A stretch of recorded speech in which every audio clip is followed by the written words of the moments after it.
Hi. Now, ever since March 8th, when we had the handshake, we've been having a series of events happening in the country. But what is important after the handshake, we had the BBI, the Building Bridges Initiative, that was initiated by the president, and the former premier, Raila Amolo Odinga. However, you see, critics will come and go and say that. Probably the BBI was supposed to unite the nation and bring it together so that we can have an inclusivity aspect. My only thinking will be if the president and the right honorable premier say that the BBI was for inclusivity, Ruto is just they're just sharing buildings just across the road. I think it will be very important where we are heading to right now. A referendum looks like the only option, but if these discussions could be put on top of the table, then probably we could avoid so many things right now as we head as a country, because we are seeing factions already coming up. Pundits have already said, political scientists have already said that the BBI is camouflaging to a political party, which is very true. You see an Uhuru, Raila, Gideon, Kalonzo, Mudavadi, and probably Wetangula axis on one side.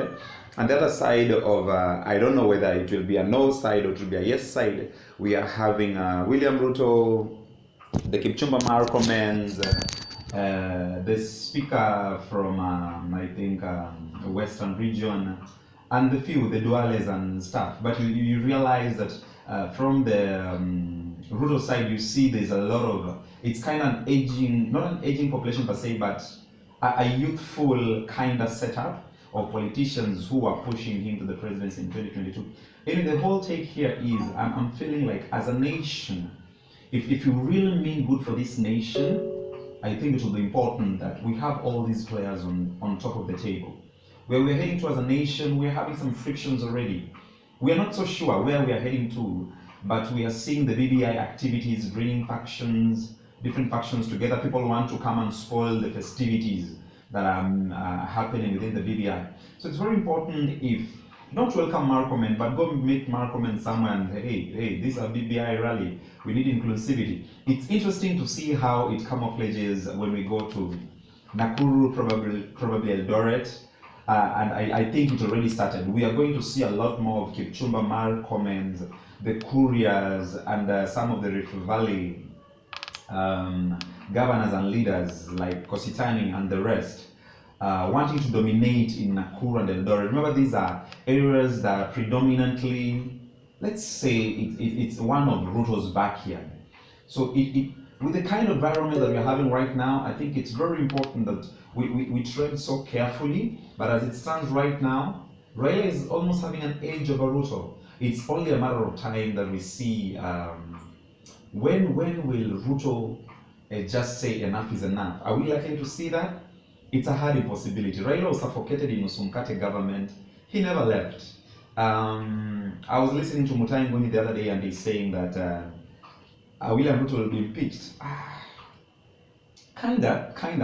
I may not support that much, but you try to imagine a situation whereby William Ruto is impeached, or probably out of the picture from the Jubilee government. How many years to the election? Let's talk of 1 or 2. You imagine the situation, how it will be. So again, let's see. While Atwoli will say the referendum is supposed to end between April, May.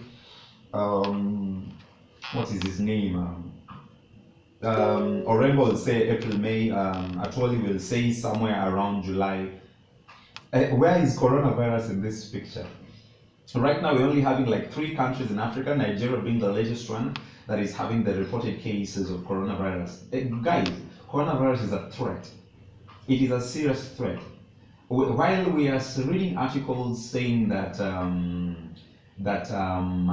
our immune system, the African immune system, it's not very much compatible with coronavirus. But look, when the moment it strikes Africa, we are likely to see a situation whereby how prepared are we as a country? Look, Taiwan as a country, one of the Asian countries, they are taking medical care for anyone who has coronavirus. I'm not so sure how we are. Recently in Mombasa, we are talking of a case of a German international who was quarantined in a hotel. Well, here the chief of health in Mombasa is saying that's not the case. Now, what if those cases are there and we keep on ignoring them?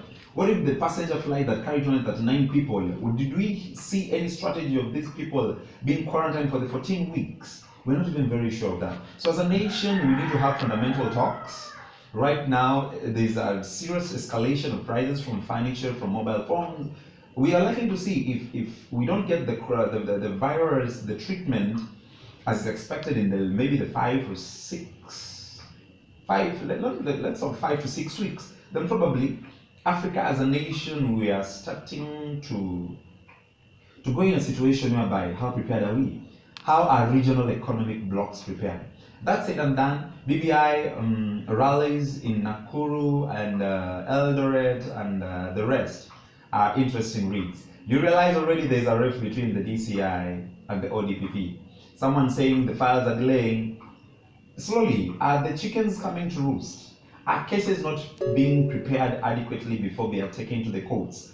Was Maraga right when he said that I'm being brought for in front cases that don't have solid evidence?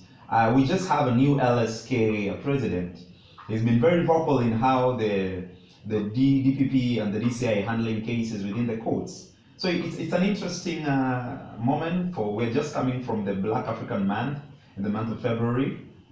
We saw our very own wheeled up by Fury, but it's interesting to see how it camouflages this month. It's going to be a very interesting one.